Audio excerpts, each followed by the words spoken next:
come to you now. And well, yes, let's have a look at this image, which I think is about as telling as it needs to be. Everybody, that's Jeremy Hunt. He's the UK Chancellor, and people are generally a lot ruder about him than that man with the sign, but I'm not going to say the word that they normally use. Anyway, he's been very busy, and I want to have a little look at a couple of tweets he's put out this week. He's been taking some big meetings with some big people in finance in particular. And the first one was this lady, Shemara Wikramanayake. I'm not going to try that again. I think that was right. She's the CEO of Macquarie Bank, which is a huge Australian investment bank. They're very heavily invested already in UK infrastructure. So they own the M6 toll road. There was a lot of discussion about that, it's probably 20 years ago now when they invested in building the M6 toll road.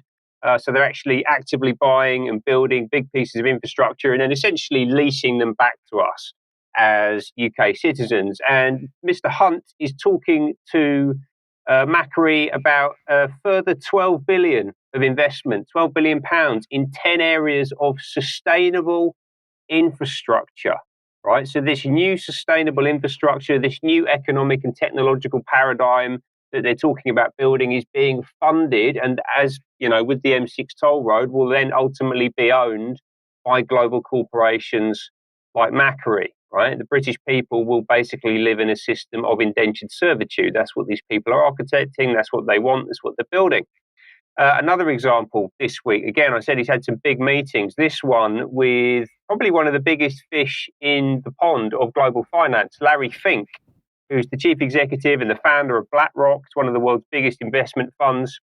They've already put £500 billion into the UK, right? So this ultimately is asset stripping. They're investing in global corporations, but when they're investing in public assets, it's basically asset stripping. Yeah. So foreign ownership of national assets got very little to do with improving the country. It's got very little to do with creating and maintaining value for taxpayers. This is about people like Larry Fink increasing their wealth and their control over the system. And obviously, Hunt was very excited to take that meeting. And I think it's probably because he's a philosophical.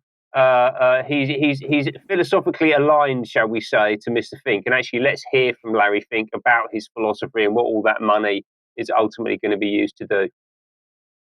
Impacted, and that's not recruiting, it is development, as Ken said. And ultimately, it's still going to take time, but I am just as much shocked as Ken is that we have not seen more opportunities, and we're going to have to force change.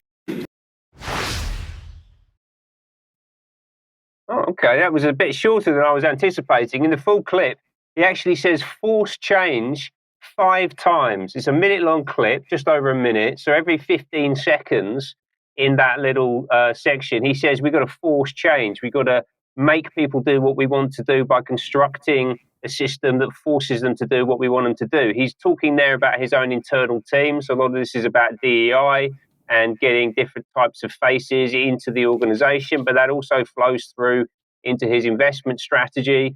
And Hunt is, of course, completely aligned with this idea of forcing people to do things. He was here talking at the World Economic Forum to Albert Bourla, the Pfizer CEO, a couple of weeks ago. He said, when we have the next pandemic, we don't want to wait a year until we get the vaccine. If AI can shrink the time it takes to get that vaccine to a month, that is a massive step forward for humanity.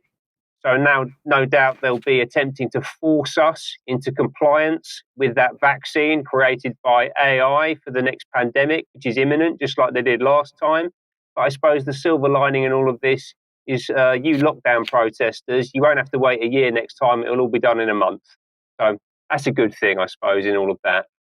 Moving on from Jeremy Hunt, still circulating around the top levels of British government, and talking of forcing, actually, there's a very interesting tweet here from David Halpern. This actually came from the end of last year, but it links into something else that I've seen recently this week. So it's good to make that connection. So David Halpern, as we've spoken about ad nauseum on the show, is the founder of the Nudge Unit, the behavioural insights team. And as I said, just before Christmas, he was hanging around in Cambridge with his mentor, Cass Sunstein. Sunstein, again, who we spoke about actually even just last week, the author of, amongst other things, Conspiracy Theories and Other Dangerous Ideas, and Democracy and the Problem of Free Speech, just who you want in the top levels of government. So what were they talking about? They were talking about how to design a choice engine to improve consumer decision making. So we just heard Larry Fink talking about how he's going to force people to change. That's exactly the same philosophy, the same sentiment that we see right at the top levels of British government. How do we coerce people, trick people into doing what we want them to do? And really importantly, and this is a big emergent theme, how do you do that using technology?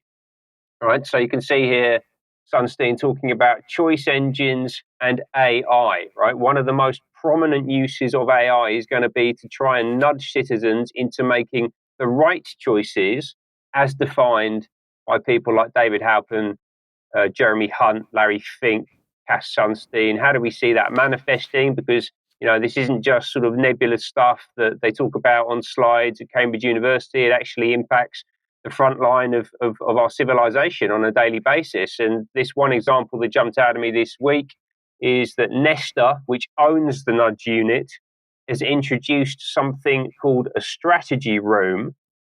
And this is an offer that they make, and they actually offer to co-fund this activity with local councils. If you go to the Nesta website and watch the little video, it explains that this is a technology-enabled working session where they use an AI system to create a choice architecture that coerces local people into accepting net zero policies, right? So as I say, Nesta is seed funding these. They are extremely keen to get net zero technologies out there into the world, and they're going to use any and all means available to them to do so. And I'm going to talk about that a lot more, again, particularly how it's manifesting at local councils, which is where all of this stuff becomes very real. I'll be getting to that much more next week.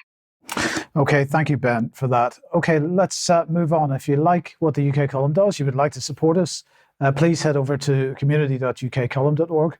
There are options to help us out there. You'd be very much welcome as a member, and that is very much needed. You could pick something up at the UK Column shop, but please do share anything you find on the various platforms, especially ukcolumn.org and ukcolumnextracts.co.uk. Debbie, your blog is published.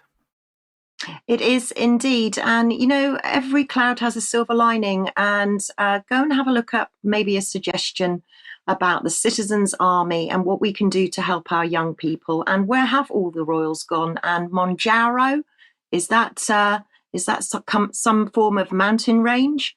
No, please go and have a look at Monjaro, because it will be coming to your pharmacy very soon. Okay, thank you, Debbie. Now,